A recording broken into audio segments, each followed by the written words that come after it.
which of us has not longed sometimes to be reunited with someone that we love, or been frightened and at a loss, or felt like you were being swept away by forces outside your control? That there's so much in these works that I think can draw people in, and they're a reason why they've survived this long. It's because they keep speaking to people.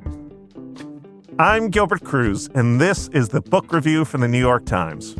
Christopher Nolan's new film, The Odyssey, is hitting theaters soon, and you still have time to read, or maybe skim, the 3,000-year-old poem it is based on. Or maybe you have read The Odyssey, but it's been so long that you cannot tell your Eurylochus from your Telemachus. That is where we come in.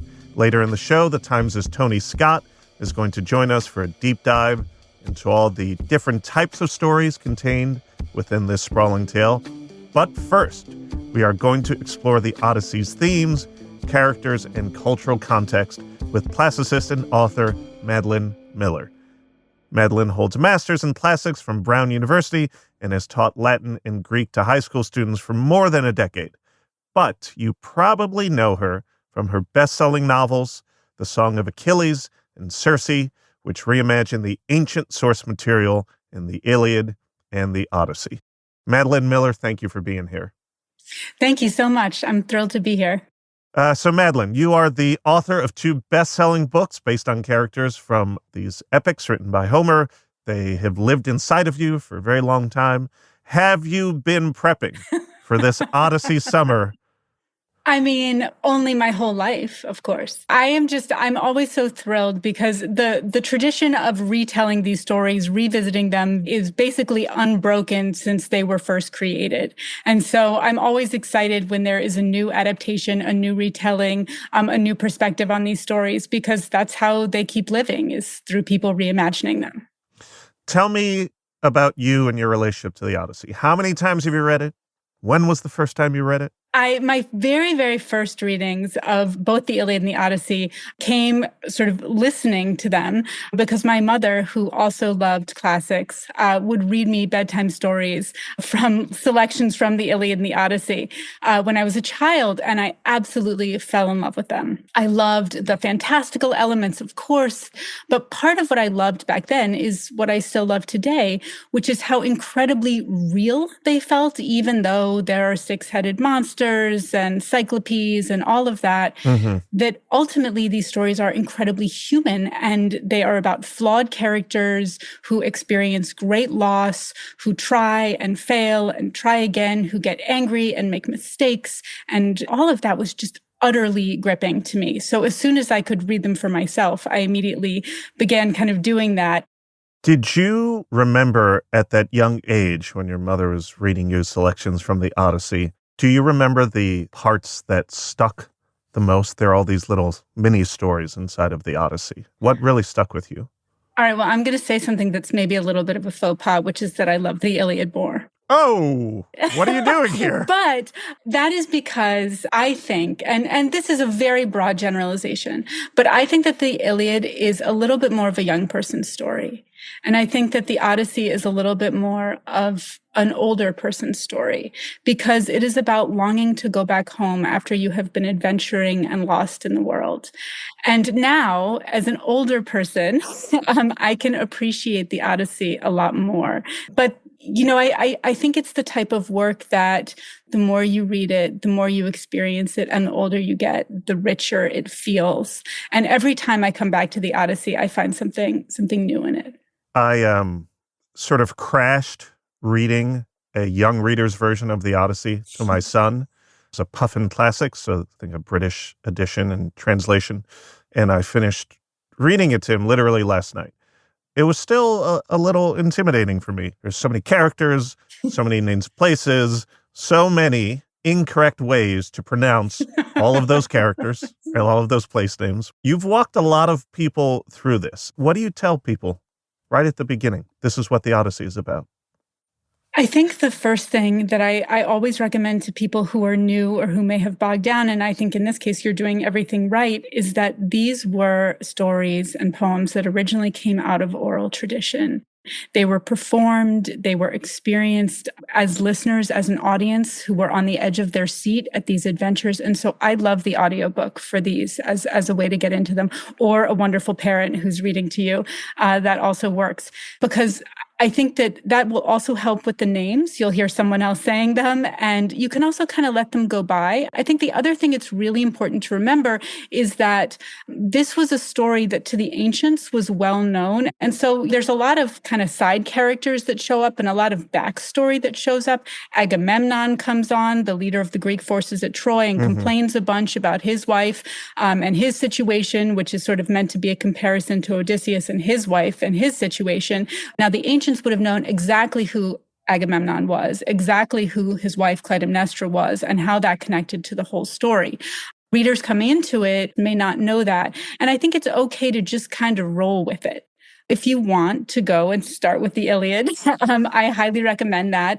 Based on the trailer, it seems like they may even be bringing in pieces from the Iliad. So starting with a little bit of Iliad might not be the worst idea. But all these characters, Agamemnon, Achilles, who are kind of shadow characters, and of course Helen, who is the stated cause of the Trojan War, all of that is sort of lurking in the background of the Odyssey. Now, I don't think you need any of that. Because what the Odyssey really is at its heart is the story of this man who has been very famous and extremely successful. He has been lauded and praised. He's won a lot of loot. He's seen a lot of things. He's done a lot of things, a lot of which were not so honorable. And yet all this while, he's longing for home. He's longing for his wife and his son, who he doesn't know because he's been gone for 20 years. And he's longing to get back and live a different kind of life than the life he's been living. And I think that if you can just stay focused on that, the sort of the triad at the center of the story, which is Penelope, the brilliant strategist wife who is every bit Odysseus's equal, the son, Telemachus, and Odysseus, you can kind of let the Agamemnon, Achilles parts go by. But if you are a completist, a little bit of Iliad will help you with that. Yeah, there is a way that modern audiences, whether they're audiences of film and TV or audiences who read books, have been trained to have to know all the backstory. We have all these series, and we have prequels, and we have requels, and we have sequels. And it's like, I need to know all the lore before I get into this. But what you're saying is, do that if you want. Go with God, or go with the gods. But, this is actually a very simple story at its core. It is. It really is. And so many of the characters that you meet along the way, Odysseus is also meeting for the first time. And so he'll introduce you to them. You'll get to hear who Circe is because you'll see Odysseus meet her, and you'll get to experience his interaction with Calypso and the King of the Winds, and all of those things you'll see play out. And so I really think that the Odyssey is the ancient epic where you need the least amount of backstory. Now, this story is not just old. This collection of stories, these characters, have been around for quite a while. How long? I think you said about 3,000 years. That's about right. Before the Iliad and the Odyssey existed as written texts, they existed as sung and performed oral tradition. So it's hard to kind of reach back into the past and find out exactly. But usually kind of 700 or so is the date where these things started to really coalesce as sort of the poems we know today. But these were very much evolving works because the stories were being told and retold before an audience. And I think that what you have to imagine is that the bards, of course, would be responding to the audience. So if the audience was really loving the cannibals tearing apart Odysseus's men, like add a few more dactylic hexameters onto that part, like they're really enjoying it. Or if like people are, turning pale and starting to throw up, then maybe cut that part a little bit. And so you can imagine that they would have been adjusting on the fly to who the audience was, and that different versions would have been created and existing. And then at some point, they were all kind of brought together, and scholars became very interested in sort of creating a correct version. So hopefully everyone's aware at this point that the Odyssey is named after its main character, Odysseus. We have to talk about him. Tell me about this complicated man. Tell me how people then regarded him and how we've been meant to think about him over all these centuries. So Odysseus has run a really successful PR campaign over the centuries because people absolutely adore him. And I understand why. I mean, he's clever. He's a survivor. He's very interesting. You never are quite sure what he's going to do. He has these incredible escapes. And of course, he has a great wife. So there's a reason why we love him. But the ancients had a much more mixed view of him. We see him lose his temper. All of his men die. Some of that is clearly their fault. You know, they do eat the cattle of the sun, which they're not supposed to do. And they've been warned, and he trying to warn them, they do it anyway. But there are moments where he kind of abandons them. Like he knows that he's approaching a possible dangerous land, and he sets his ship outside the harbor where it's safe. And he just lets his men set their ships inside the harbor, and they're going to get destroyed. So, you know, there are moments where as a leader, you think, I would wish for a different leader if I were one of his sailors. I mean, his name itself comes from the Greek word for hated. There's a little bit of a gap between what we in the modern world think of as a hero and what the ancients thought of as a hero. Yeah, what is that gap? I mean, he's a guy who does some not great things to his men in this book. Absolutely, absolutely. So in the ancient world, hero meant someone who was a warrior, who had extraordinary physical prowess, and who oftentimes changed the course of the way things went. They were distinguished, they probably had a lot of loot, and they were respected in their sort of warrior circle. Today, when we use the word hero, we tend to think about someone who's virtuous, who's a moral exemplar. I would not call Odysseus a moral exemplar. And so I think sometimes people in the modern world sort of look and they expect kind of a hero the way we talk about heroes today. He is not that kind of hero for sure. But I think that's what makes him so interesting, is that he's very flawed. So in that sense, he is very modern. There's this incredible moment after he's pulled this unreal trick with the Cyclops, where he has told the Cyclops that his name is no one, right? And so when he finally stabs out the Cyclops' eye, the Cyclops screams, "No one's hurting me, no one's hurting me." And so therefore, you know, people ignore him and don't help him. And then Odysseus gets away, gets on the ship. He's sailing away, and he's like, "By the way, it was me, Odysseus from Ithaca, who did this to you." And you're just like, why? He couldn't help himself. He couldn't help himself. And I love that moment because it feels so real to his character. It feels so human. This is a man who has sought excellence and who has sought fame and reputation his whole life. And of course, he can't let it go. What a trick. Of course, that's the moment that dooms Odysseus, because when he, pokes out the eye, the Cyclops' dad gets really mad. And guess what? The dad is a god, and he is a big god. He is Poseidon. He is the god of the sea. And from that moment on, Poseidon has it in for him. He wrecks Odysseus' plans to get home over and over and over again. The gods on the Odyssey are assholes. Agree. Why? What's their deal? Why are they so mean? Such an interesting question. And I think there are so many different ways to answer it. And I think partially they represent sort of the uncertainty of the heroic world where, things can turn at a moment's notice. These are extremely dangerous voyages. Of course, it makes sense that the sea god would be a major antagonist because, it personifies the terrors of these incredibly long voyages that they were making through uncertain lands. So I think partially it just shows the harshness of the world that they were in. But I also think that there is, to some extent, that the gods represent an exaggerated sense of what sort of the worst of mortals can be at times. And their cruelty is just part of the challenge that we all have to get by. We have to do the best we can and make the sacrifices, but still sometimes we might just run afoul of a god. So I think that some of that was just, people trying to understand their world, a very challenging world that they lived in. Part of what is so resonant is that we still experience that great uncertainty and that fear and the worry about what will happen to us and will anyone care if we get sent down to the underworld suddenly. All those fears that the ancients had, I think we still very much have.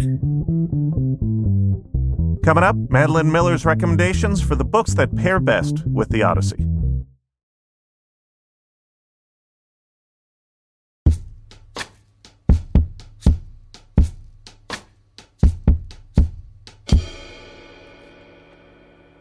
So Poseidon, the sea god, the father of the Cyclops, Polyphemus, does a lot, but I'm curious if you had to point to one or two examples of the gods just being particularly vengeful in the Odyssey. What pops to mind? One of the great moments, this isn't necessarily vengeful, but one of the wonderful moments is Calypso. She is a beautiful goddess, and Odysseus has shipwrecked on her isle, and she's taken him in and fallen in love with him, and the two have become lovers. And then she doesn't want to let him go. And so for 7 years, he spends the majority of his time of the 10 years it takes him to get back home with Calypso. And she's in love with him, but he wants to get back home. And eventually, the gods have to intervene and send someone down to talk to Calypso and say, you got to let him go. We can't do this anymore. And she gives this really wonderful speech where she says, this is so unfair because the male gods do this all the time. And you're on my case because I'm a goddess doing what you guys do all the time. It's a really interesting speech, but it also shows that the gods are inherently selfish. Mm-hmm. It's a very interesting, almost proto-feminist speech about sort of a double standard that Calypso is very correctly pointing out. But we also, she's been entrapping our hero when he wants to go. And she offers him immortality if he stays with her. And he turns her down. And I think it's one of the most amazing passages in the piece because he wants to go back home, that's more important to him than immortality. And she says, I'm prettier than your wife, and she's going to get old. And he says, I know, but I want to go home. And that, I think, really sets us up to really care about Odysseus. And he clearly wants the human life, and he yearns for the connections he already has with other humans, not this connection with the gods. And I think it's so meaningful and resonant, and shows that maybe there's something missing about the gods. It doesn't matter how beautiful they are and how wealthy they are and what they can give you. What matters is the connections you have. And yet, at the same time, he has just experienced 7 years of making love with a goddess. So he does not hold back in his trip. Complicated man. I was struck by the moment when Odysseus finally is dropped off in Ithaca by some very nice people who take him on a boat, and they do him a solid, and then they start to go home, and Poseidon is still quite angry, and he essentially ends their lives. Yes. It is a shocking moment. And I think it represents the work's real conflicted sort of attitude towards whether or not good deeds are rewarded or punished. And I think that it comes down kind of sometimes they are, sometimes they're not. And that's sort of a theme oftentimes in the ancient stories is that the gods are really merciless, and that their agenda, this sort of goes back to what we were saying, is what matters most. It's such a chaotic worldview. Yes, it is. It really is. In some ways, reading it is so unsatisfying because you think, how? Why? Isn't someone going to speak up for these nice people who followed all the right rules of being good hosts, which was considered a really sacred responsibility in the ancient world, to be a good host. Mm-hmm. And yet this terrible punishment happens to them. It feels deeply unfair, but because it's unfair, I mean, maybe this is just a dark thing to say, it feels very real. Do you have a favorite god in this story? I love the lesser gods because I find the greater gods absolutely terrifying. And so I'm always interested in the lesser gods and the nymph characters in particular. So this is a very predictable answer given the books I've written, but I do love Circe. I didn't see that one coming. I find her a gripping character, and I love the witchcraft element. Mm-hmm. So I would always go with the lesser gods or the demigods as opposed to the major gods. I'm too frightened of them. Let's talk about Circe. You were able to take one of these lesser gods who has a big scene in the Odyssey. Odysseus and his men come to her island. She turns them into pigs. Some other stuff happens. And you saw that, and you said, I like this lady. I can take this. I can use this. I can turn this into something. I can explore her backstory. I can explain why she is so suspicious of outsiders on her island. I could spin out what we know about her and Odysseus and their son, and turn it into a novel that is now beloved. I think I was really initially drawn to her because I was so frustrated by the portrait of her. I felt it was so boring, and Odysseus, who is supposed to be the most curious man in ancient literature, never even asks her why she's turning men into pigs. Seems like a key question. And I was like, come on, we don't know anything about her. Why is she doing this? How'd she learn witchcraft? Where'd she get, so I had all these questions, and I think that always is the start for me. What's amazing about the Odyssey is literally every character could be a novel. That's the brilliance of this incredible epic work, is that it's so large.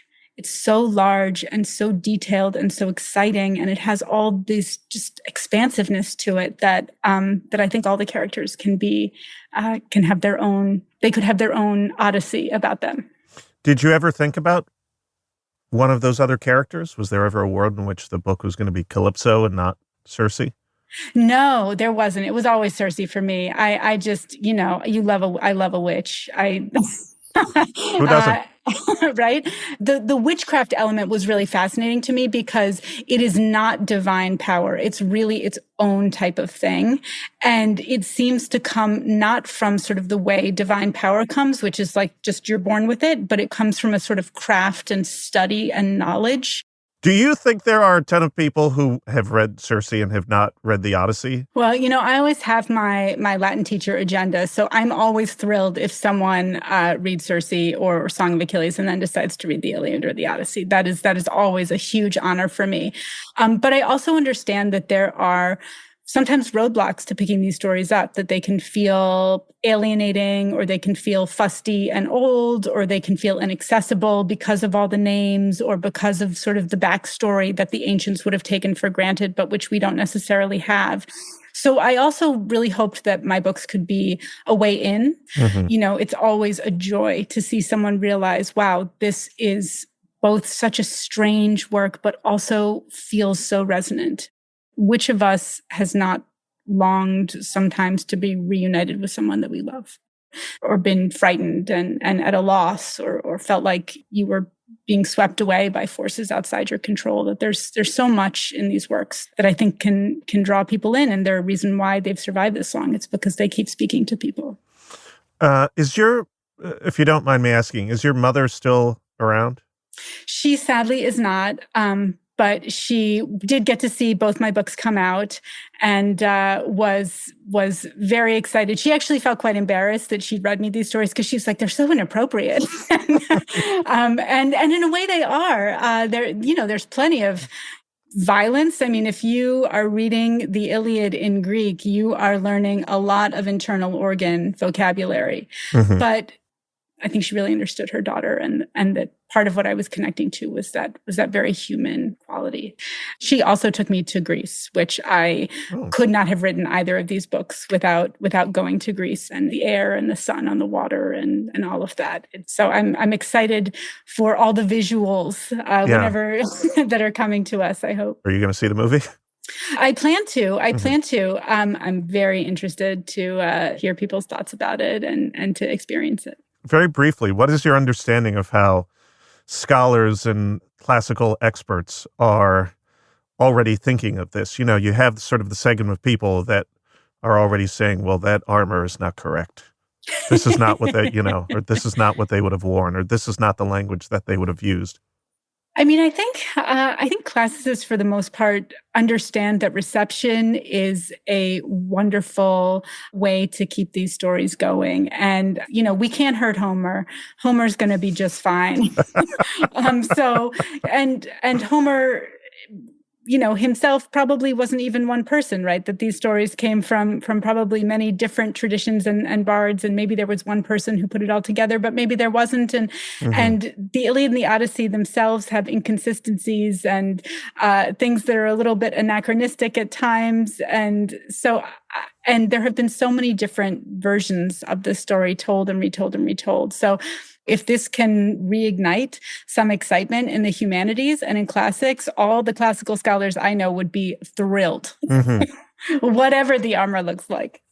Yeah, it's like how Top Gun increased enrollment in the Navy. This is going to send young students to enroll in Greek study. Madeline, we've had a wonderful conversation. We are approaching the end.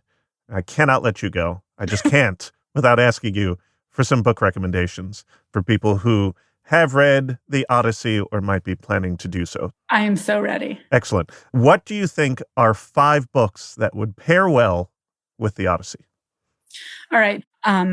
The tragedy by Sophocles called Philoctetes. There are lots of good translations out there. So definitely that one to give you kind of a different perspective on Odysseus from the ancient world.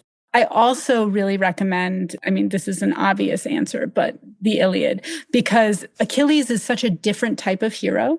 Achilles is the opposite of Odysseus. As Achilles says in the Iliad, I hate like the gates of death, the man who says one thing and hides another in his heart, which of course is the definition of Odysseus. I think it will be interesting to look at a hero whose problem is that he tells the truth too much. So that's an obvious choice. I'm going to also recommend the Penelopiad, which is Margaret Atwood's sort of Penelope's version, but also gets into some of the enslaved women that Odysseus murders, one of the most disturbing parts of the Odyssey, I think. And I'm going to recommend Watership Down.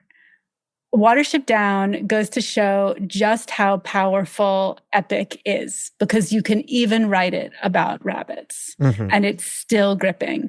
I also love Watership Down because Watership Down is very much in conversation with the classics. It's really modeled on the Aeneid, but the first half of the Aeneid is modeled on the Odyssey. So you could imagine that the first half of Watership Down is kind of like the Odyssey and the second half is kind of like the Iliad. So you get like a little mini Odyssey, but starring rabbits instead. Perfect. So, if you want a great epic that is very much has classical roots, but is not the Odyssey, Watership Down's the way to go. That is such a surprising and wonderful recommendation. I'm on it.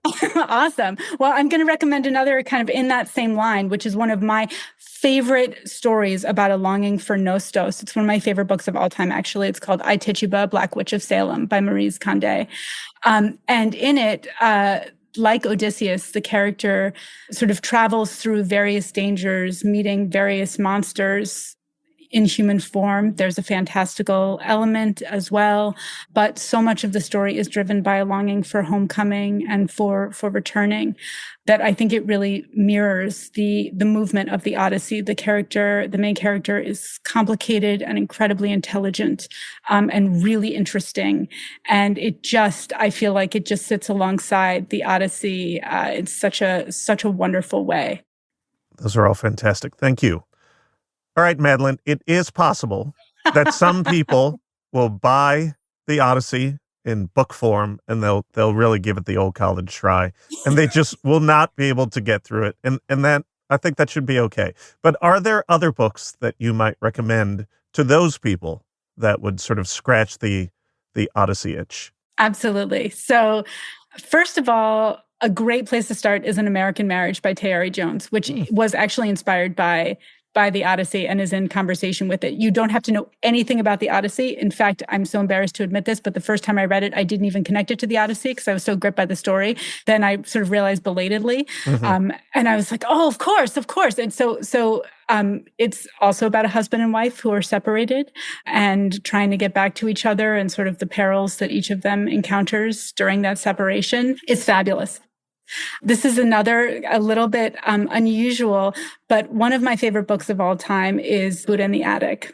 And part of what I love about it is that it's written in the first person plural.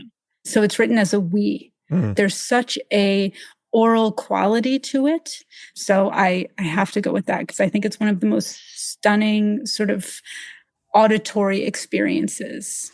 Madeline, what a delight you've been. This has been such a great conversation.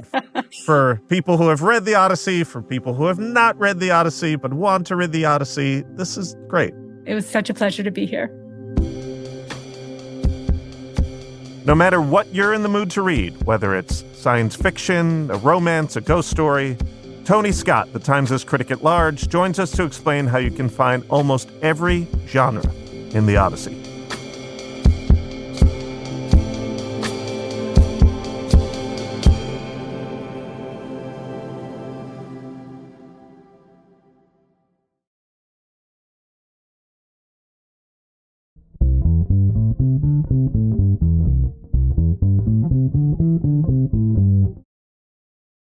Tony Scott, welcome to the Book Review Podcast. Great to be here, Gilbert. Tony, you're here to talk about the Odyssey, of course. It's a giant story, and you have a new piece where you argue that it's possible that it is all the stories. You write that no matter what I or anyone else might be looking for, we're likely to find it in Homer's 12,109-line poem. Is that the right count? That's the count in Greek. Okay. And you've read a lot of versions. Yes, I've read in quite a few versions. So there are many different ways to approach the story in terms of the different translations that have been published in English over the years. But even in the story itself, there are a lot of different entry points. Yeah. There are a lot of different ways in which you can see the Odyssey. You know, I'm very far from a classicist. I'm more of a genre guy myself. And I would love to start with the idea that the Odyssey is a fantasy or even a science fiction story. Yeah, well, if you think about what the Odyssey is, some of it is Odysseus and his crewmates having fought the war in Troy, going off to boldly go where no man has gone before. I mean, and in a way, it's the origin of a lot of science fiction because it is this trip beyond the boundaries of the known world to these islands where there are monsters and strange creatures. There are giants, there are cyclopses, there are strange cultures and civilizations that Odysseus finds his way into, and different kinds of societies. It is a lot like Star Trek in a way, the way that, you know, the Enterprise would go to a planet and like, what are these people? Are these people friendly? Are they mean? What are their ways? What are their habits? We'll greet them and hope that they give us hospitality. And that happens again and again. I love that interpretation. Mary Shelley might disagree. She might say, no, I am the first science fiction. Fair. But I do like this interpretation. I think something that is very clear is there is a direct line from the Odyssey to, you know, all of the swords and sandal type fantasy movies that we saw in the 1950s and that we continued to see. The idea of people going to a foreign land and, as you say, fighting monsters or fighting skeletons that come out of the ground or fighting a giant one-eyed man. A giant one-eyed man.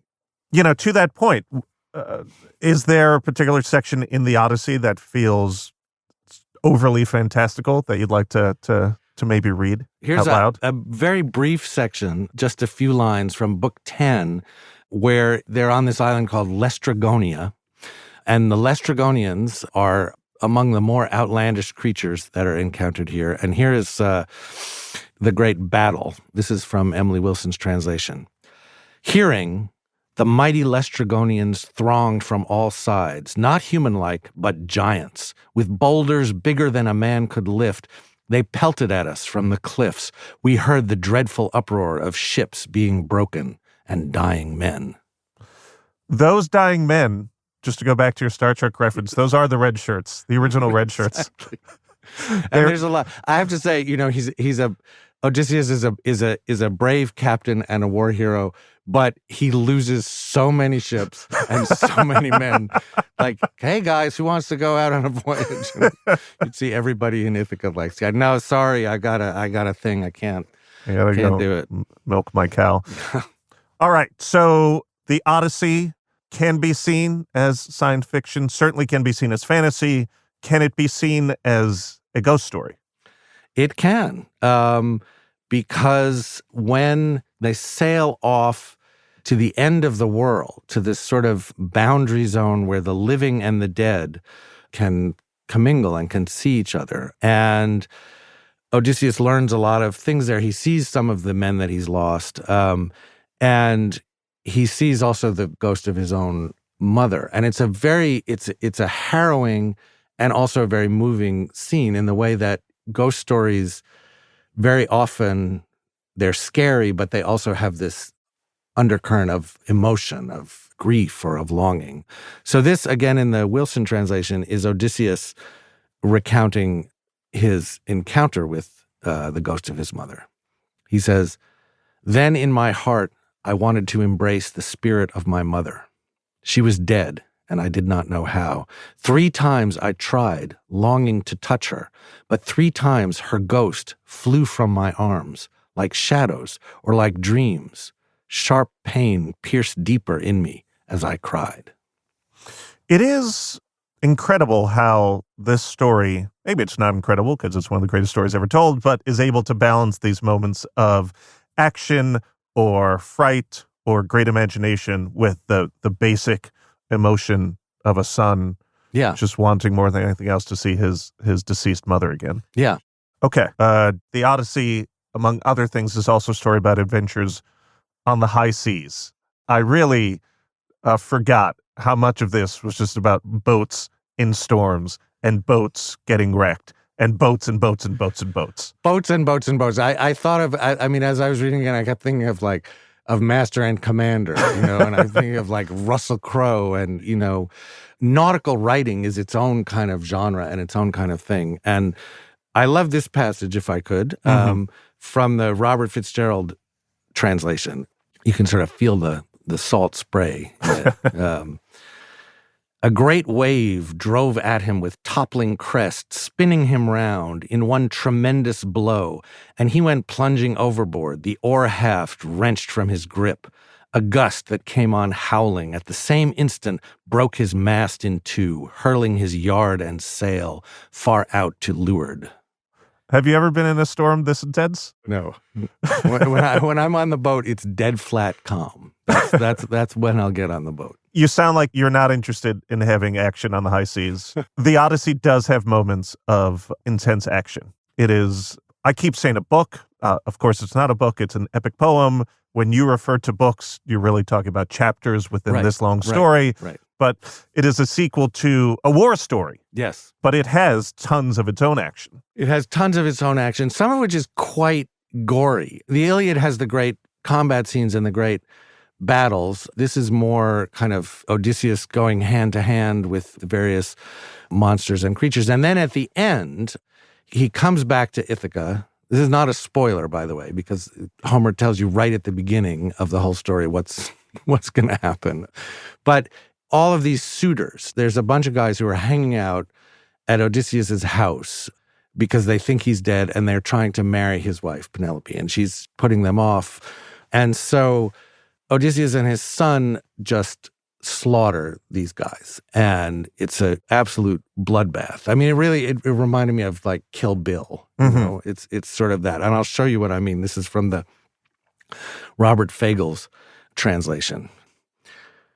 But Odysseus aimed and shot Antinous square in the throat, and the point went stabbing clear through the soft neck and out, and off to the side he pitched. The cup dropped from his grasp, and the shaft sank home, and the man's lifeblood came spurting out his nostrils. Thick red jets, a sudden thrust of his foot, he kicked away the table. Food showered across the floor, the bread and meats soaked in a swirl of bloody filth.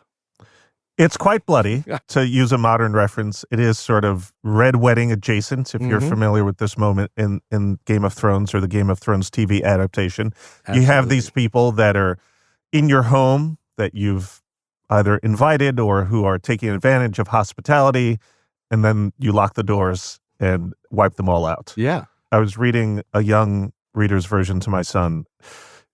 He looked at me, and I could tell in his eyes he was thinking, hell yeah. This is the stuff I've been waiting for. And it's the father-son moment. Absolutely. It's like me and dad. Definitely. So the Odyssey clearly has revenge. It has boat stuff. It is a fantastical story. It's an action-packed story. It's a violent story. Is it a sexy story?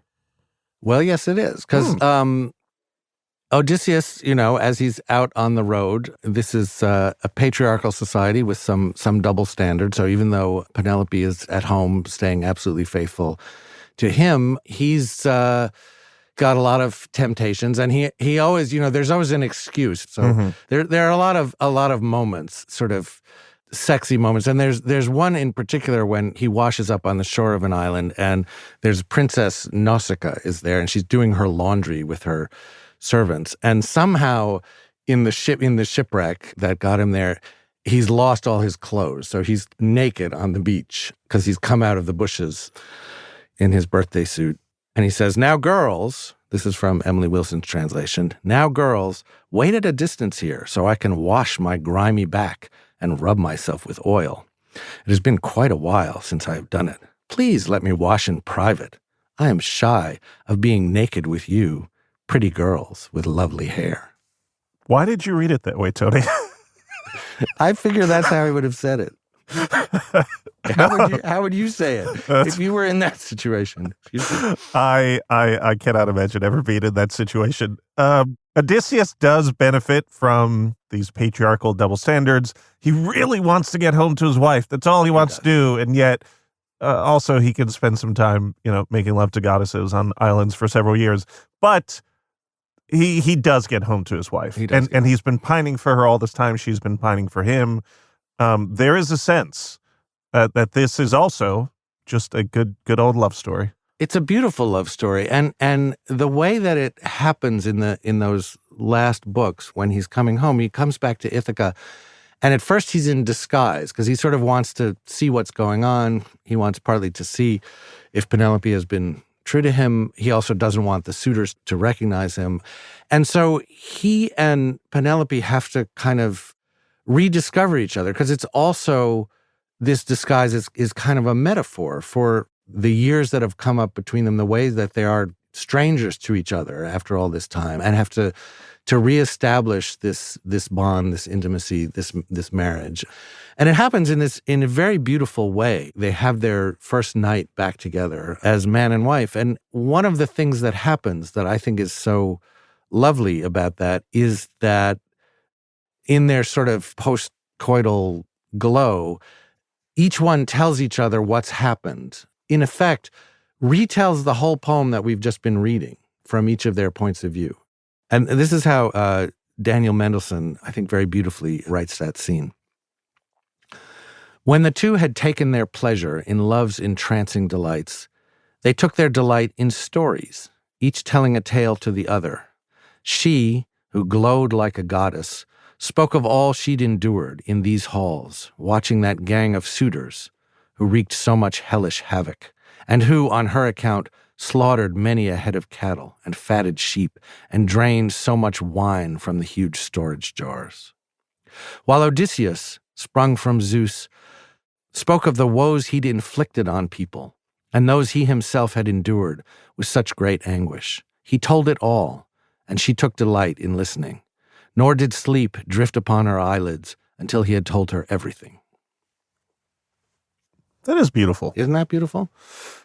Tony Scott, you did the work. You read translation after translation. We've talked about this great story as being a story of stories, maybe all the stories. I'm convinced. I'm going to go back and read it again. All right. Tell me how it goes. Sure. All right. Tony Scott, thank you so much for joining the Book Review Podcast. Been a pleasure, Gilbert.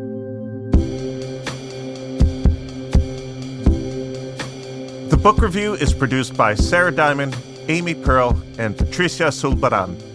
It's edited by Tracy Mumford and mixed this week by Daniel Ramirez. Original music by Dan Powell and Alicia Baitu. Special thanks to Dahlia Haddad. We want to hear what you think about the show, so send us an email at thebookreview@nytimes.com. I'm Gilbert Cruz. Thanks for listening.